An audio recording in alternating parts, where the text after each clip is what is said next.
This one seems just extra jiggly, which might be good for some things, but not when I'm trying to penetrate it with my tattoo machine. Hey, what's up? My name is John Garancheski. I am the owner and an artist over at Tattoo Heart Studios. I've been tattooing for about 20 years, and I've tattooed the A Pound of Flesh stuff a bunch of times. I really dig it. Recently, there's been some chatter on the internet comparing it to these cheap silicone sex toys and other things that you can find on Amazon. So today, we're gonna put it to the test. I'm gonna stencil both of them, let it dry, and then I'm going to tattoo both of them and see how it holds up, how the tattoo looks, and then give you some final thoughts on it. So I'm gonna wipe this down with isopropyl alcohol. First impressions of the arms. This one's gonna be much nicer to do a larger tattoo on. It has a realistic texture to the skin. This, you can tell just by the finish of it that it's a cheap product. Even after I wiped it down, it's still holding on to quite a bit of lint, where the Pound of Flesh arm really wiped off nice and clean. This is a mixture of speed stick and alcohol. Take this and press this firmly. And we're gonna peel this back here. I'm gonna blot the surface just to get any of the extra deodorant off the top there. I'm gonna try one more time to clean this one. All right, so that's about as clean as I can get that. Straight down, press firmly into the arm. We went ahead and let the stencil dry overnight for both of the arms because that's what's recommended for the Pound of Flesh arm. I'm gonna get in, outline some of this, jump over, outline some of this arm, and then kind of compare the two. So we're gonna start by outlining here on the Pound of Flesh arm. It's leaving a nice solid line in there in one pass. The lines are going in nice and crisp. So I'm not sure if they have changed the formula of the Pound of Flesh over the years. I don't remember it going in quite as smooth as it is now, so that's a good thing. Pretty happy with how it resembles the real experience, and that all cleans off pretty easily. But we're going to line this now. I'm using the same 7-round liner, same voltage. The line is solid. I can feel it, like it's chunky. Snagging a little bit, I can see that the actual material is a little chewed up. Trying to use a little bit less depth to see if maybe going in a little more shallow will give me a better result. It makes it look overworked right away. It's digging like little channels into it, these deep grooves. So first impressions after lining these. This one is clearly more stained. It has more stubborn ink spots happening on it. This one clearly has these deep grooves in it where I tattooed. And I even backed off on the depth. So I'm not loving that. The Pound of Flesh, the design is just, it's cleaner. You know, again, you don't have those like grooves. The skin doesn't look like it's just beat up. We're gonna break out a 9 mag and just do a little bit of shading. Same needle, same voltage. So right away with this, it's going in nice and smooth. Pretty realistic. Smooth blends. I'm not having to like push really hard. Nice little blend happening there. This one, it didn't clean up as easy as the other ones. It kind of looks dirtier. It doesn't look as crisp. If I look up close, it's a little choppier. This one is maybe taking a little bit more effort. It's floppier. Floppiness of this is not making me happy.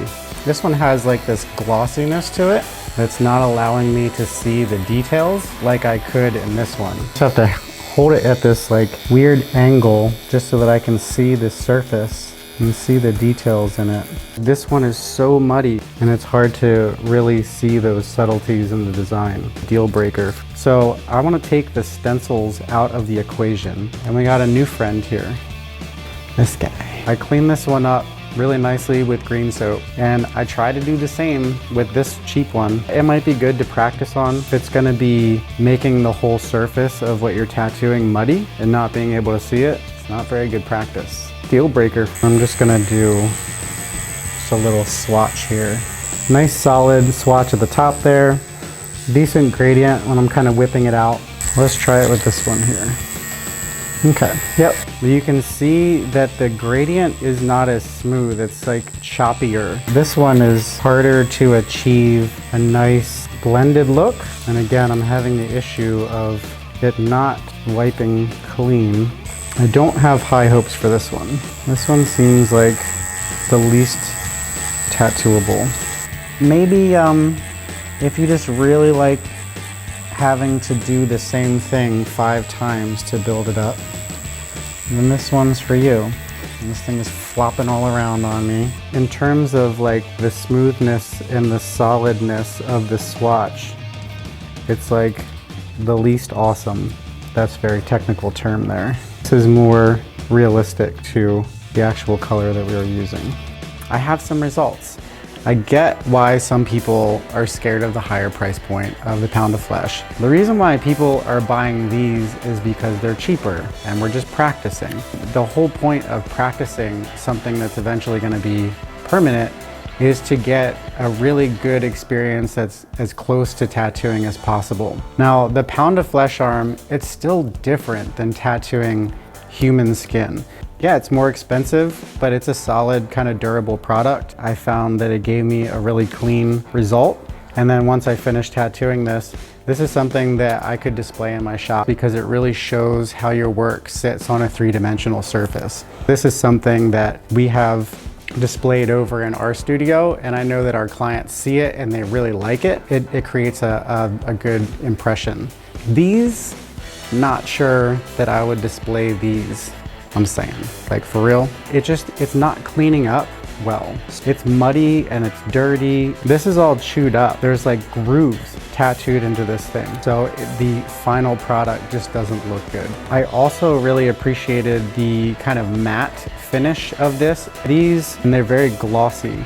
So I found that I would have to hold them at a specific angle to actually see what I was working on. So with this one, you don't get the grooves in the skin. It's nice and clean. All the lines are clean. The overall process of tattooing it was more comfortable. Not sure how consistent these kind of products are gonna be. This is another creepy limb that we got off of the Amazon. Look at that. What is that? This is terrifying. But this is what you're dealing with when you're buying cheap knockoff stuff off of Amazon. You don't know what you're gonna get. So, sorry if that gives you nightmares. The other really cool thing that I like about a pound of flesh is they've expanded their line to include the different skin tones. You can tattoo on different skin tones to see how your designs might look. You can also use that to show your clients how colors will look on different skin tones, which I know has been helpful for me to explain that to clients in the past. These aren't quite as expensive as the full arms and the hands. So this is the same quality product that you would get with the pound of flesh, just in a flat piece. So this might actually be a great starting point for apprentices or somebody who just wants to practice some new techniques. I mean, overall, I would have to go with the pound of flesh. This was really fun, and I appreciate Pound of Flesh giving us these pieces to show and to tattoo on, and thanks Amazon for the laughs.